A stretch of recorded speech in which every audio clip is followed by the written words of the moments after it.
منم اولش جزء اون دسته از پلیرایی بودم که فکر می‌کردم هر کی بازیش خوبه پس حتما چیتره، به خاطر اینکه با این 4 تا اصل آشنایی نداشتم. ولی تو دیگه نیاز نیست راه رفته منو تکرار کنی و باختتو بندازی گردن چیتر بودن حریفت. این 4 نکته‌ای که بهت میگم سطح بازیت رو نجات میده. اصول پایه‌ای هستن که بعضیاشون یاد گرفتنش نیاز به تکرار و تمرین داره. قدم اول، قبل از اینکه واردش بشیم باید بهتون بگم که این قسمت خیلی متغیره و با توجه به سبک بازیتون و مپی که پلی میدید و انمی که روبروی شماست باید شخصی سازیش بکنید. گانی که برمی‌دارید، استرایکری که برمی‌دارید، پرکی که برمی‌دارید. حالا اینجا برای کسایی که دوال اسنایپ میدن یا براشون سواله که بعضیا چجوری انقدر سرعت کاراکترشون بالا، انقدر سریع آن سویچ میکنن. اول میایم توی قسمت وایلد کارت ها، پرک گرید یعنی افزاینده پرک، حالا یه پرک اضافه قرمز بهتون میده. حتما یادتون باشه که قرمزش رو انتخاب کنید. اسکولر رو انتخاب میکنید اگه درست بخونمش تلفظش کنم. میاد توی پرکای سبز و پرکی که برای نمیدونم ایمپد حالا نمیدونم تلفظش برام دشواره، خودتون دیگه به بزرگی خودتون ببخشید. انتخابش میکنید. این کمکتون میکنه که گان رو سریعتر سویچ بکنید. پرک اول هم که کمکتون میکرد 12% سریعتر حرکت کنید. من برای پرکای آبی هم همیشه آلرت رو انتخاب میکنم. حالا شما میتونید بسته به سلیقه خودتون و چه میتونم استفاده های متفاوتی دارن از پرکای آبی استفاده کنید. این قسمت خیلی مهم نیست ولی من خودم همیشه آلرت رو برمیدارم که جای تقریبی انمی رو روی مینی مپ بهتون نشون میده.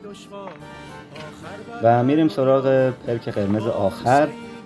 میام اینجا لایت ویت رو انتخاب میکنیم. خب این 5% اگه درست خونده 5% یا 3% نمیبینمش، 5% وزنتون رو سبکتر میکنه و طبیعتاً سریعتر حرکت میکنید. و اینم بگم که اسکینی هم که انتخاب میکنید خیلی روی سرعتش تأثیر داره. مثلا این اسکین گانزو رو که برمیدارم اصلا انگار کاراکترم حرکت نمیکنه، یا ویوان هریسو که برمیدارم خیلی خوب میتونم موومنت بزنم. این به خاطر اینه که اسکین های متفاوت وزن های متفاوتی دارن. وزن اسکینتون بالا باشه موومنتتون کندتر میشه. قدم دوم، شما توی تنظیماتتون با 3 بخش اصلی سنسیویتی، بیسیک و هادتون سر و کار دارید. گرافیک رو هم جلوتر بهتون میگم. سنسیویتی به معنای حساسیته و شما اینجا تعیین میکنید چقدر گوشی یا صفحه موبایل به حرکت انگشتتون حساسیت یا واکنش نشون بده. هرچی سنسیویتیتون رو بالاتر ببرین با کوچکترین حرکت انگشتتون صفحه میچرخه، که پیشنهاد نمیکنم خیلی بالا ببرینش. باید یه حد میانه‌ای پیدا کنید که به ایمتون کمک کنه، نه اینکه خودش بزنه ایمتون رو خراب کنه. ایم یا همون نشونه گیری. کامرا سنسیویتی، فایرینگ سنسیویتی و ژیروسکوپ باید اینجا تنظیم بشن حساسیتشون.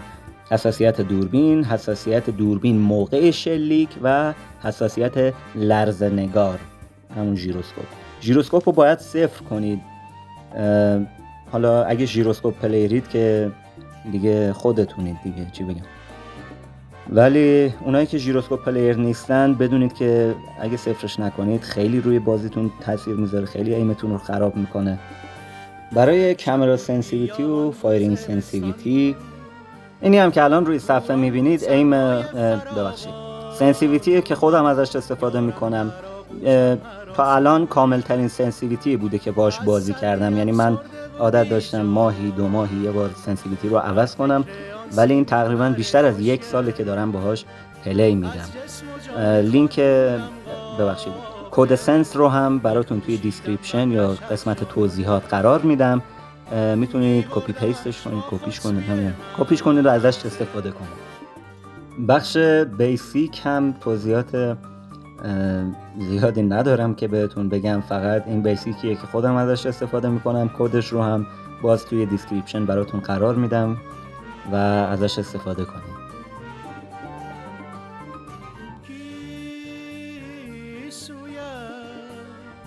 از باد و خب بعد از اینکه با دیدن بیسیک حوصلتون سر رفت، تایم ویدیو هم خیلی داره طولانی میشه، نوبت چیدمان دکمه هاست یا همون هادتون. این هادیه که من ازش استفاده میکنم. هاد رو باید خودتون شخصی سازی بکنید، جایی که انگشتتون راحت تره دکمه ها رو اونجا قرار بدین. میبینید فکر کنم مشخصه دیگه، نیاز به توضیح اضافه نیست. قدم سوم، مغز بازی. قبل از اینکه توضیح خلاصه‌ای راجع به مغز بازی بهتون بگم، توجهتون رو به این نکته جلب میکنم که تفاوت استفاده کردن و نکردن از پرک چیه.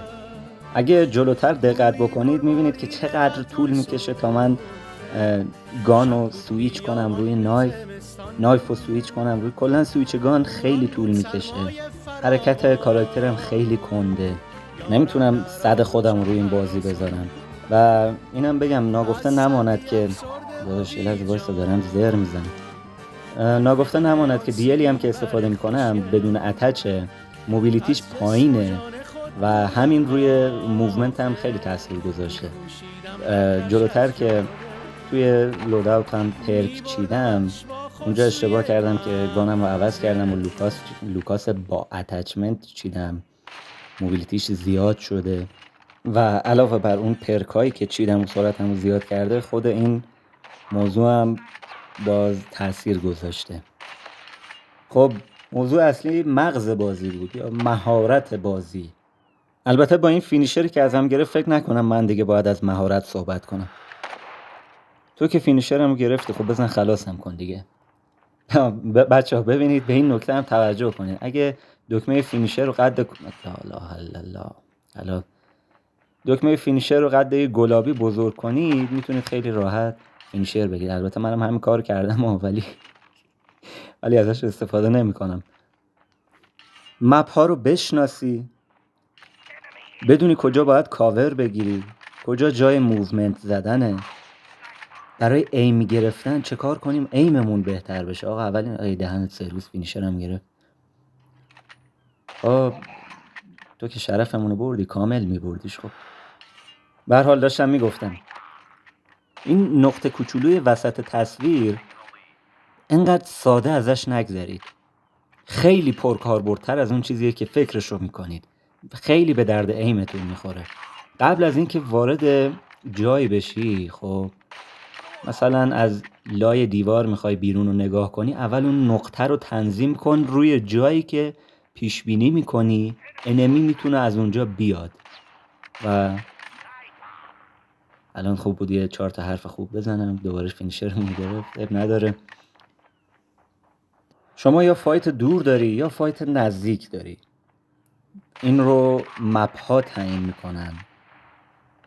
یعنی یه مپی مثل شیپمنت که یه مپ کوچیک جمع و جوره، حالا کار به این نداریم که اینجا دوئل اسنایپه، مپ های کوچیک جمع و جور، نمیدونم فضای باز زیادی نداره، خیلی به درد این میخوره که شاتگان توشون استفاده کنی، SMG استفاده کنی، گانای سبک و چی بهش میگن با موبیلیتی بالا استفاده کنی. یا نه توی مپایی که فضای باز زیادی دارن، مثل مپ ایرپلین فرودگاه، حالا ما هم اومدیم چوسی بیایم ریدیم. توی مپ فرودگاه اونجا کاملا مناسب اینه که توش گانهایی با رنج بالا استفاده کنید، اسنایپ، LMG، از ول رایفل هایی که رنج بالایی دارن. اینجا هم 500 تا هیپ انداختم ولی خب هیچ کدومشون ننشستن متاسفانه. آخرش هم فکر کنم خوردم. آره چه کار کردم؟ زدم من زدم، اون زد. خب برای اینکه حرفای پراکنده‌ای که زدیم رو منسجم کنیم، بیاین یه مرور کلی داشته باشیم روی قدم‌هایی که با هم برداشتیم و بعدش بریم سراغ قدم آخر. بخش اول لوداوت بود. لوداوت رو با توجه به سبک بازی خودتون باید شخصی سازیش بکنید. بخش دوم ستینگ بود. ستینگ رو هم که گفتیم از 3 بخش اصلی سنسیویتی، هاد و بیسیکتون تشکیل شده. بیسیک یه چیز کلیه و یه بار برای همیشه میتونید تنظیمش کنید.